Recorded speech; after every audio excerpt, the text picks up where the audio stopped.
기도해 주시면 감사하겠습니다. 저희 집에 자녀가 넷이라서 많은 성도님들이 걱정하시는 것 같아요. 과연 목사님네는 뭘 먹고 살까? 자녀들은 잘 먹고 살까? 걱정하시는 것 같아서 주일마다 만날 때마다 아이들에게 이제 과자도 주시고 사탕도 주십니다. 그래서 집에 가서 보게 되면 막내가 맛있게 과자를 먹고 있는데 항상 그 모습을 볼 때마다 마음에 유혹이 생깁니다.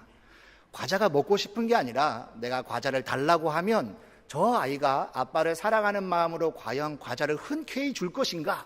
이것을 시험해보고 싶은 마음이 드는 것이죠. 그래서 아이한테 아빠 하나만 달라고 이야기합니다.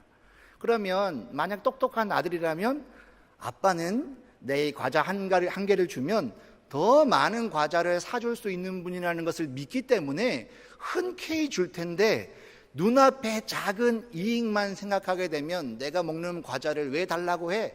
하나라도 내가 더 먹어야 되니까 줄 수 없어 라고 하면서 주지 않는 경우가 있는 것이죠. 여러분은 이럴 때 어떻게 행동하시겠습니까? 어떤 분은 그 모습도 너무나 귀여워서 사랑하는 마음으로 그래 많이 먹어라 라고 하시겠지만 저는 좀 작은 마음의 사람이라서 그러한 모습을 볼 때 살짝 삐집니다. 근데 이 삐짐이 그냥 마음의 상처로만 남는 것이 아니라 행동으로 이어지는 것이죠. 슈퍼에 가서요 과자와 사탕을 이만큼 사갖고 와가지고 그 아이 앞에 딱 펼쳐놓으면서 이거 다 아빠 거야, 나도 너 안 줄 거야 라고 말하면서 심통을 부리기도 한다는 것입니다. 아이에게 정말 필요한 것은 무엇이겠습니까? 아이가 어리니까 지금 당장 눈앞에 맛있는 과자만 생각하지만 이 아이가 점점 크고 장성하게 되면 과자보다 더 중요한 것, 아빠와 나와의 관계, 아빠와의 사랑을 생각하면서 흔쾌히 과자도 주고 아빠 사랑해요 라고 이야기할 것입니다.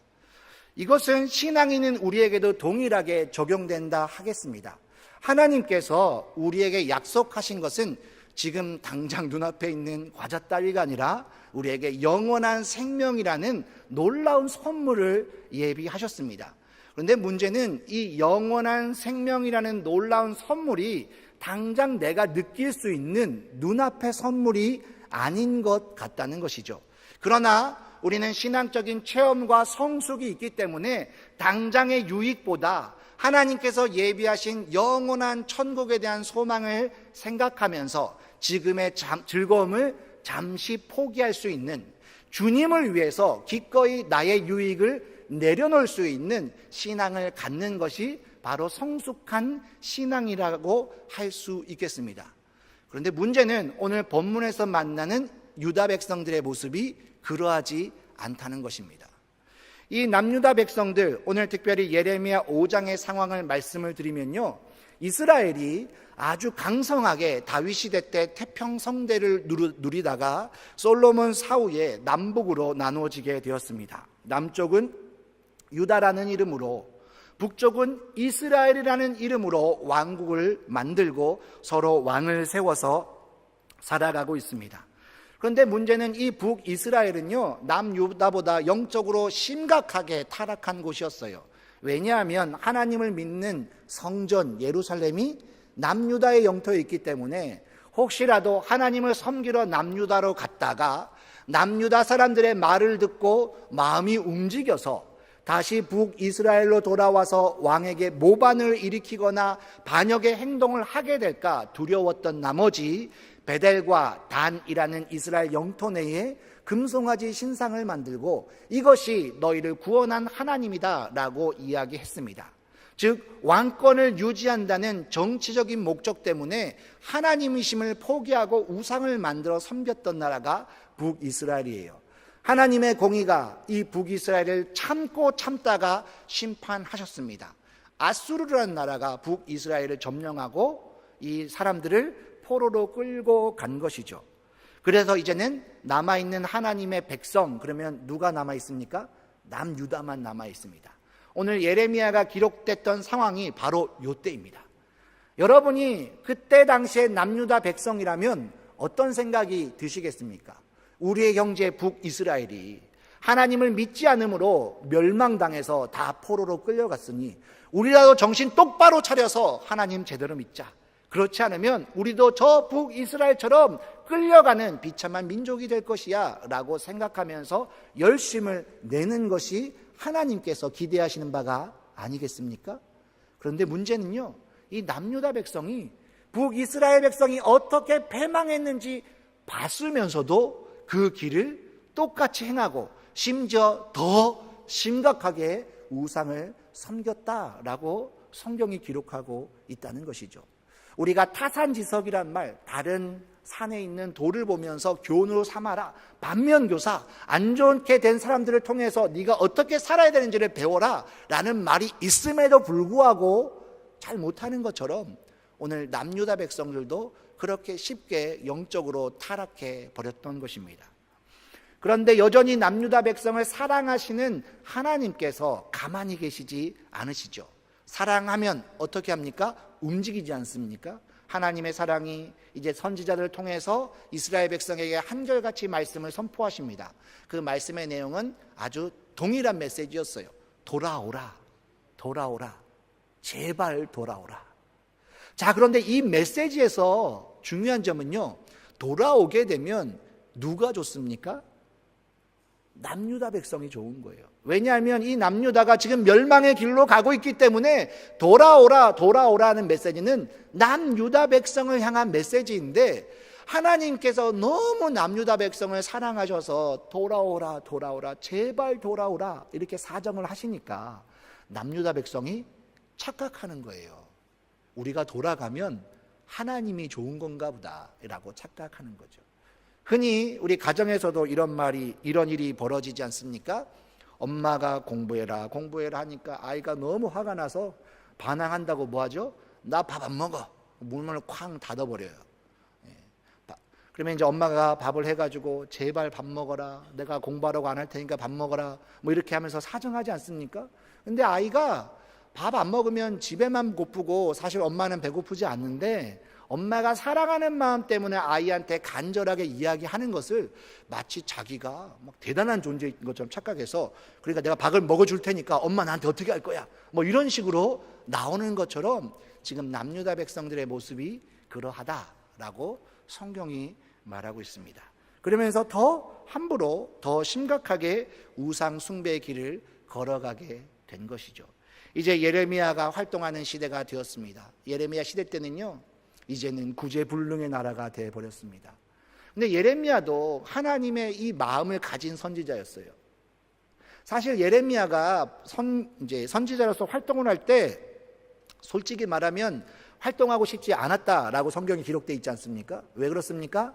하나님이 예레미야를 통해서 주시는 말씀이 이 나라가 멸망할 것이다 라는 메시지만 주시는 거예요.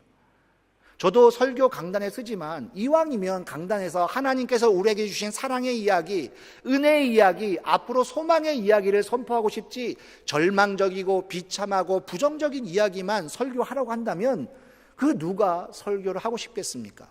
여러분이 가정에서 가정 예배를 드리면서 아이한테 우리는 망할 거야, 우리는 심판받을 거야, 우리는 영원한 형벌을 받을 거야 이렇게만 이야기한다면 누가 그 얘기를 듣고 싶겠으며, 또 전하는 자도 얼마나 마음이 아프겠습니까? 예레미야의 심정이 이러했습니다. 예레미야 통해서 전해지는 하나님의 말씀은 이 나라가 멸망당한다는 메시지였어요. 그래서 예레미야는 전하고 싶지 않았습니다. 하지만 그 마음이 불붙는 것 같아서 선지자로서의 사명을 감당하지 않고는 견딜 수 없어서 전하는 것이죠. 그런데 이 전하는 메시지는 너무나 아픈 메시지였기 때문에 늘 눈물을 흘리면서 전했기에 눈물의 선지자라는 별명이 있지 않습니까? 눈물을 흘리다 눈물이 정수리에 차고 넘치는 그러한 아픔으로 전했던 사람이에요. 그러니 이 예레미야가 선지자로서 말씀을 전하면서 항상 하나님에게 어떤 기도를 드리겠습니까? 하나님, 정말 우리 망해야 됩니까? 회복의 길은 없습니까? 회복이라는, 사랑이라는, 은혜라는 메시지를 저한테 주시면 안 됩니까? 이런 마음으로 하나님께 기도하지 않겠습니까? 그러할 때에 하나님께서 이 예레미야 선지자에게 응답처럼 주신 메시지가 오늘 5장의 메시지라는 거죠. 너 정말 이 남유다가 회복되길 원해? 이 남유다에게 소망이 있다라고 이야기하고 싶니? 그러면 예루살렘 동서남북으로 막 달려가면서 사람들 만나봐. 거기에서 정의를 행하고 진리를 찾는 사람 한 사람, 몇 사람요? 10사람이 아니에요. 한 사람이라도 찾으면 내가 그 한 사람을 봐서라도 너의 기도를 듣고 이 성을 용서하겠다라고 말씀하셨어요. 예레미야가 이 메시지를 들었을 때 어떤 마음일까요? 설마 한 사람이 없겠어? 라는 마음이 들지 않겠습니까? 그러면서 자리에서 벌떡 일어나서 예루살렘 곳곳 가가호 방문하면서 막 문을 열어보면서 사람을 만나서 혹시 하나님이 어떤 분이신지 아십니까? 당신에게 하나님은 어떤 분이십니까? 막 이러면서 그 한 사람을 찾기 위해 노력했지 않겠습니까? 그렇게 맨날 며칠이 흘렀을지 모르겠습니다만은 그 모든 성들을 돌아보고 집들을 돌아보고 돌아올 때 예레미야의 마음이 처참하게 무너지는 거예요. 설마 한 사람이 없을까라고 생각했는데 그 설마가 설마였다는 거죠. 사람들이 입으로는 하나님의 살아계심을 두고 내가 여호와를 믿습니다라고 맹세하지만 그 맹세가 거짓 맹세라는 것을 안다는 거예요. 내가 하나님의 법을 안다라고 이야기하지만 그러면서도 하나님께서 그들에게 주신 약속, 그들이 선민으로서 감당해야 될 의무, 이 의무를 그들은 멍해로 여겨서 이 멍해를 꺾어버렸다라고 성경이 기록하고 있지 않습니까? 한 사람이 없는 것이죠.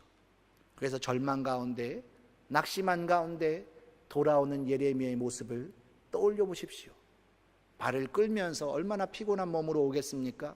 그 눈에는요, 하염없이 눈물만 흘리겠죠.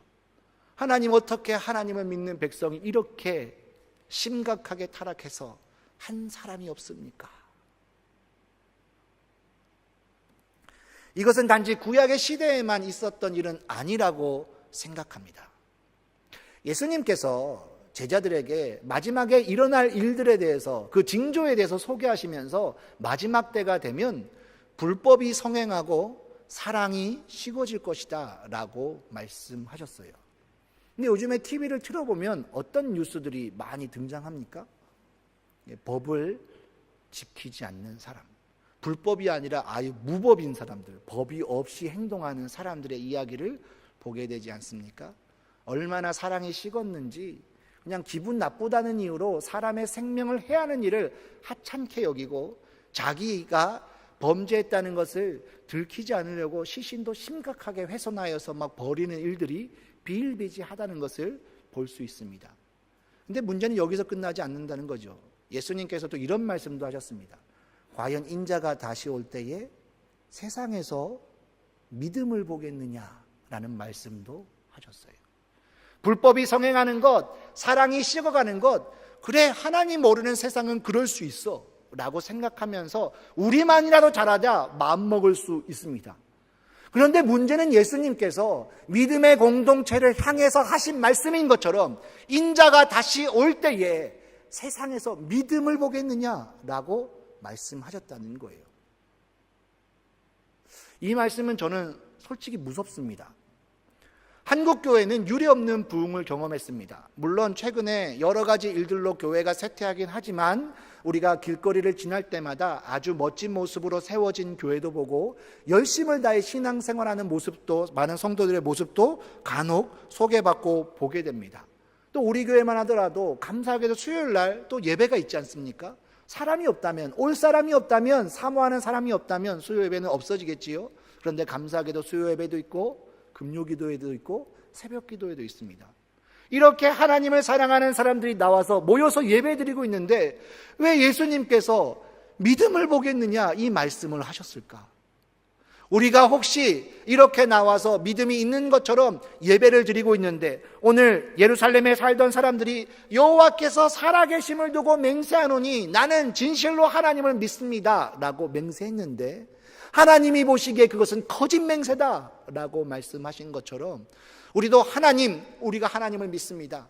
이 믿음 가지고 저는 주일 예배도 드리고요, 봉사도 하고요, 수요일 금요일 새벽 예배도 나와서 예배 드리잖아요. 교회 일이라면 나의 열일 젖히고 와서 섬기지 않습니까? 저는 믿음이 있습니다 라고 이야기하는데 혹시라도 하나님께서 우리의 그런 믿음을 아니야, 그것은 거짓 믿음이야 라고 말씀하시는 건 아닐까?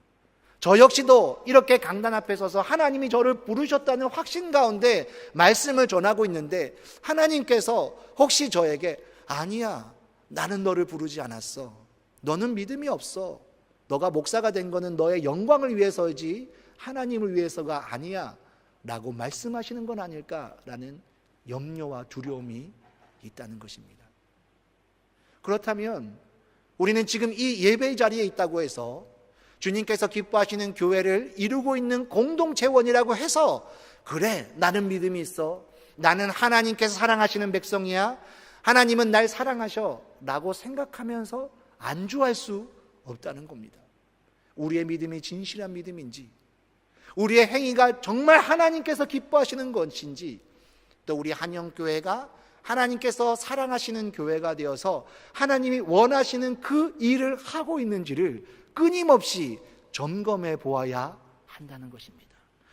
여기 있는 예루살렘의 사람들도요, 나는 여호와의 길, 하나님의 법을 안다라고 말하면서 하나님께서 그들에게 맡겨주신 사명, 의무를 포기해버렸어요. 말로는 하나님을 믿는다, 사랑한다고 이야기하지만 그들의 행위는 그러하지 않았다는 것입니다. 그렇다면 우리도 하나님을 믿는다는 우리의 믿음이, 하나님을 사랑한다는 우리의 고백이 진실하다는 것을 증명하기 위해서 하나님께서 기뻐하시는 일, 하나님께서 원하시는 일, 하나님께서 지금도 간절히 찾으시는 그 사람이 되어야 함을 예레미야를 통해 하나님께서 말씀해 주고 계십니다. 사실 성경을 보면요, 역사를 움직인 하나님의 사람들에 대한 기록들이 소개되고 있습니다. 특별히 오늘 본문의 말씀과 연관되는 사람은 아브라함이라는 사람입니다. 하나님께서 아브라함을 사랑하셨고요, 아브라함 때문에 조카 롯도 사랑하셨습니다.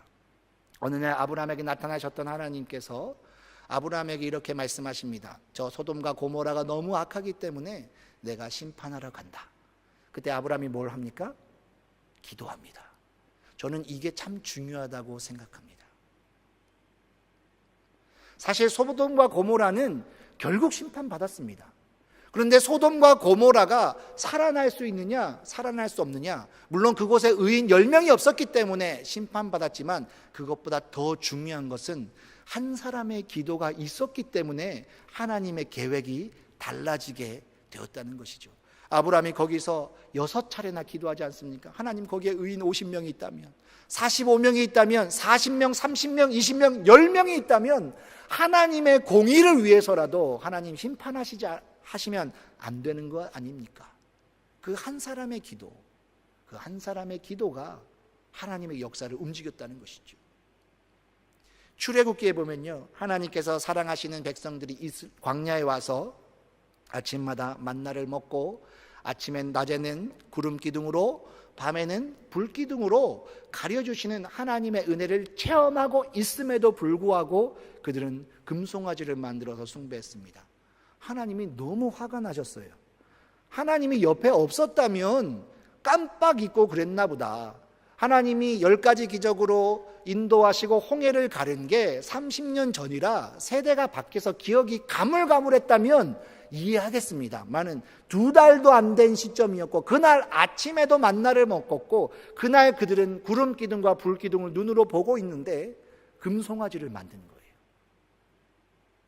하나님께서 어떤 마음을 가지셨습니까? 내가 얘들 다 죽이고 모세 너로부터 새롭게 시작하겠다. 나는 전능한 하나님이기 때문에 너를 통해 새롭게 시작하는 거 아무것도 아니야. 나 할 수 있어. 걱정하지 마. 이런 마음을 가지셨을 때 어떤 일이 일어납니까? 모세가 그 자리에서 엎드려 기도합니다. 하나님, 제발 용서해 주십시오. 결국 이스라엘 백성이 물론 광야의 40년의 훈련의 기간을 통해서 세대가 바뀌게 되고 또 가나안 땅을 들어가게 되지만 그러한 하나님의 역사가 바뀌는 데는 모세라는 한 사람의 기도를 하나님께서 기억하셨기 때문입니다. 이런 예는요, 성경에 수도 없이 찾아볼 수 있습니다. 역사에서도 수도 없이 찾아볼 수 있습니다. 많은 교회는 또 많은 사람들은 숫자적인 부흥에 되게 관심이 많습니다.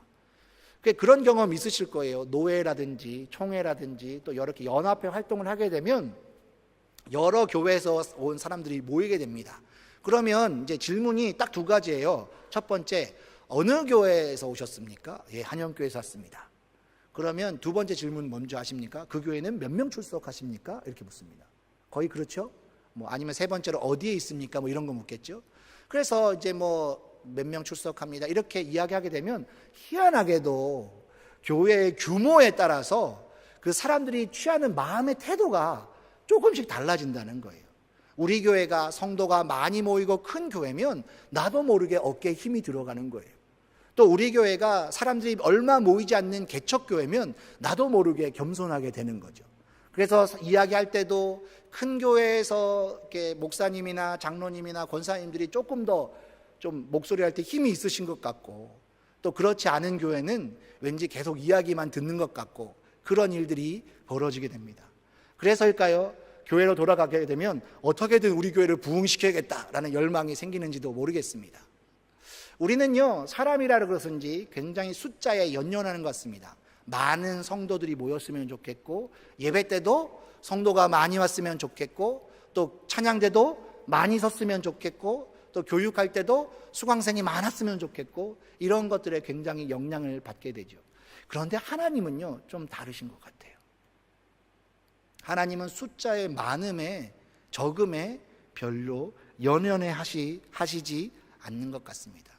하나님의 관심은요, 하나님의 마음에 합한 사람, 그 한 사람이 있느냐 없느냐에 관심을 갖고 계신다는 사실입니다. 오늘 이 예루살렘에도 그 한 사람이 있었으면 하나님의 계획은 달라졌을 것입니다. 그런데 한 사람이 없었기에 이들은 결국 포로로 끌려가게 되고 70년 동안 하나님 아닌 다른 존재를, 바벨론이라는, 페르시아라는 또 여러 열강의 나라들을 하나님처럼 섬기는 비참한 인생이 되었음을 성경이 말해주고 있습니다. 그렇다면 오늘 우리 교회에게 원하시는 하나님의 뜻은 무엇이겠습니까? 많은 사람들이 와서 이 교회를 채우고 넘치고 기뻐하는 것, 물론 그것도 중요하겠지만 하나님의 1순위는 아닌 것 같다는 거죠. 하나님의 1순위는 하나님께서 원하시는 정의를 행하고 진리를 찾는 그 한 사람이 이 한영교회에 있느냐, 한국교회에 있느냐, 이 교회에 있느냐에 관심을 갖고 계신다는 것입니다. 그렇다면 우리 교회가 해야 될 일은 무엇이겠습니까? 그 한 사람을 세우는 일입니다. 그 한 사람을 세우는 일이에요. 우리 너무 어렵게 생각하지 마십시오. 한 사람이면 됩니다. 제가 8월 6일부터 8일까지 저희 이제 한가족 캠프를 갔었죠. 그래서 감사하게도 월요일 날 이제 강사님으로부터 말씀을 듣고 이제 담임 목사님이 기도에 인도를 하셔서 이제 기도를 하는 가운데 마음에 이제 오늘 말씀이 떠올랐어요, 사실. 그래서 그때 주신 말씀으로 오늘 설교를 준비했는데, 그때 기도하면서 한결같이 기도했던 게 무엇이냐면, 하나님, 우리 한영교회가 한 사람만 세우면 되는데, 하나님께서 기뻐하시는 그 한 사람만 세우면 되는데, 사단마귀는 그 한 사람 세우지 못하도록 끊임없이 방해하는데, 우리가 혹시 지금 다른 데 정신 팔려서 그 한 사람 세우는 일에 집중하고 최선을 다해서 그 한 사람만 세우면 승리하는 건데, 게임이 끝나는 건데, 우리가 그 한 사람을 세우지 못하는 거 아닙니까? 막 이런 마음에 굉장한 회개 기도가 터져 나왔던 시간이었습니다. 하나님께서 우리 교회에 한 사람을 원하십니다. 많은 게 아니에요. 한 사람입니다. 한 사람이면 되는 거예요. 바울 한 사람이 세워지면요, 그 바울이 디모데라는 한 사람을 세우고요, 그 바울 한 사람이 세계를 복음화시키고요, 디모데가 또 교회를 개척하면서 섬겨 나가고요, 그 이후에 계속 세워진 한 사람 한 사람이 전 세계를 복음화시키는 하나님의 계획에 동참하여 지금까지 2000년의 시간이 흘러온 것이죠. 어쩌면 예수님께서 원하시는 것도 인자가 세상에 다시 올 때에 세상에서 믿음을 보겠느냐라고 말씀하신 것은 100명, 200명, 3000명, 10,000명의 사람이 아니라 한 사람이 있느냐, 그 한 사람의 믿음, 정말 하나님을 온전히 믿는 그 한 사람의 믿음이 이 땅에 있느냐, 그것을 물으시는 것은 아닐까라는 생각이 든다는 것이죠. 그렇다면 그 한 사람 지금 어디에 있습니까? 우리 한영교회가 전력 투구하며 세워가야 될 그 한 사람 지금 어디에 있습니까?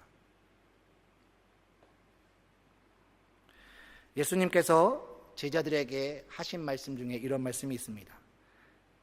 나의 계명을 가지고 지키는 자라야 나를 사랑하는 자다라고 말씀하셨어요. 예수님을 사랑한다는 것은 예수님의 말씀에 순종하는 것입니다. 예수님의 말씀에 순종하는 것은요, 예수님께서 요한복음 15장에 내가 너희 안에 거하고 너희가 내 안에 거하면, 예수님의 말씀이 내 안에 거한다는 것을 순종이라고 말씀하신 듯합니다.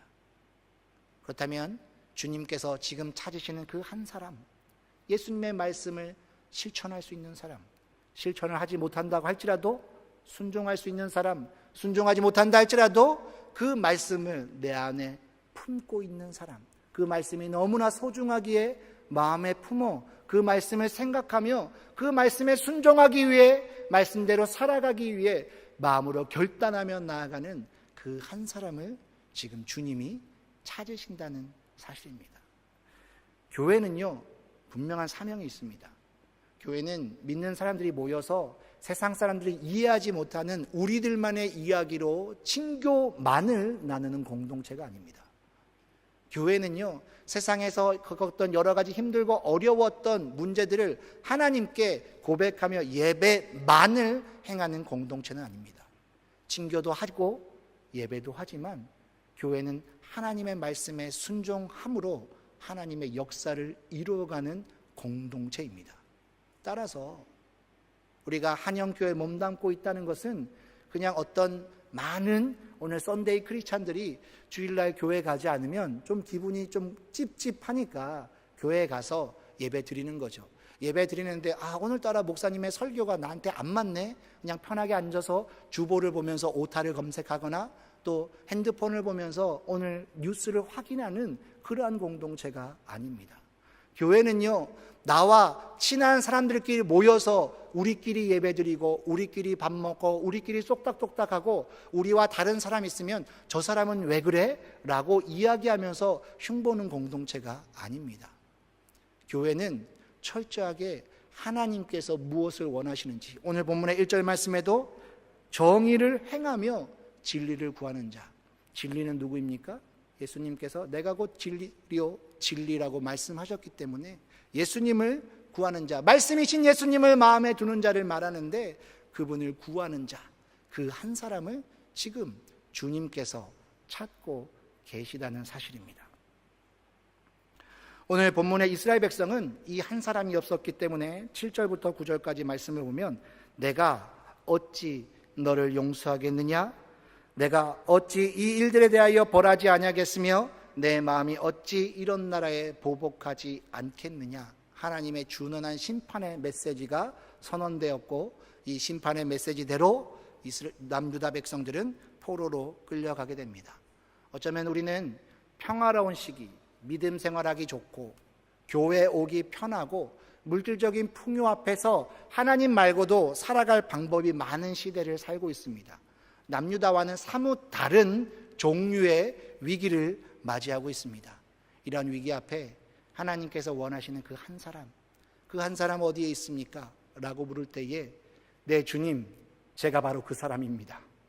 제가 그 사람이 되어 주님의 말씀을 마음에 두고 순종하며 나아가겠습니다. 제가 그 한 사람이 되어 하나님의 역사를 이루겠습니다 라고 고백하며 나아가시는, 하나님이 찾으시는 우리 한영교회 성도 여러분 되시기를 주님의 이름으로 축원합니다. 기도하겠습니다. 사랑과 은혜가 풍성하신 하나님, 하나님께서 우리를 사랑하셔서 예수님의 십자가의 보혈로 구원하여 주셨는데 우리는 새롭게 생명을 얻은 생명을 빚진 자 되었는데 왜 그렇게 핑계가 많은지 주님을 따라가는 것이 참 어렵습니다. 하나님, 우리는 늘 편안만을 추구하고 주님께서 보여주신 십자가의 길을 주저하면서 남이 대신 져주고 누군가 이 부담을 대신 져주기를 바라면서 편하게 신앙생활하고 싶어합니다. 하지만 하나님, 이것은 믿음이 아닌 것 같습니다. 주님께서 찾으시는, 주님께서 원하시는, 주님께서 기뻐하시는 믿음이 아닌 것 같습니다. 이제 주님께서 이 땅을 보시며 그 한 사람 어디에 있냐라고 물으실 때에 주님, 제가 그 믿음의 사람이 되어 말씀을 마음 가운데 새기고 순종하며 행하며 나아가겠습니다. 오직 주님만으로 만족하고 주님께서 걸어가신 그 십자가의 길, 좁은 길을 기꺼이 선택하며 나아가겠습니다 라고 고백할 수 있도록 도와주시옵소서. 주변의 환경 때문에 우리의 생각이 흔들리지 않도록 도와주시고 우리의 마음과 생각을 지켜주셔서 주님께서 주신 은혜로 무장되게 하옵소서. 언제나 우리와 함께 하시는 주님께 감사드리며 이 모든 말씀 우리를 사랑하시되 끝까지 사랑하시는 우리 구주 예수 그리스도의 이름으로 기도드립니다. 아멘.